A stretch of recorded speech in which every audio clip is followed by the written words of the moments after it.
যার যার phone lag করে গল্পটা তার জন্য। ভিডিওটা শেষ পর্যন্ত দেখে যাবেন। আমার একটা বন্ধু ছিল, গেম প্লে অনেক ভালো ছিল, কিন্তু কখনো কখনো একটা বট প্লেয়ারের থেকেও খারাপ খেলতো। একদিন মাইক অন করে তাকে জিজ্ঞেস করলাম, ভাই কখনো কখনো তুই একদম হ্যাকারের মতো গেম প্লে করিস, আবার কখনো নো প্লেয়ারের মতো খেলিস কেন?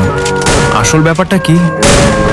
ও যেটা বলল সেটা শুনে আমি সত্যি ইমোশনাল হয়ে গিয়েছিলাম। ও বলল, ভাই আমি ফোনে খেলি, ওই ফোনটা প্রচুর পরিমাণে ল্যাগ দেয়। কখনো গেম একদম ভালোভাবে চলে, আবার হঠাৎ করেই ল্যাগ শুরু হয়ে যায়। এই জন্য আমি চাইলেও সব সময় ভালো খেলতে পারি না।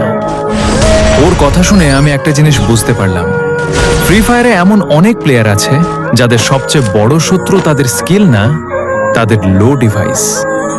তাদের লো ডিফেন্সরা লো ডিভাইস দিয়েও ঘন্টার পর ঘন্টা প্র্যাকটিস করে, প্রত্যেক ম্যাচে নিজের বেস্ট দেওয়ার চেষ্টা করে, কিন্তু ফাইট শুরু হওয়ার সাথে সাথেই ফোন ল্যাগ দেওয়া শুরু করে। তারপর সবাই একটাই কথা বলে,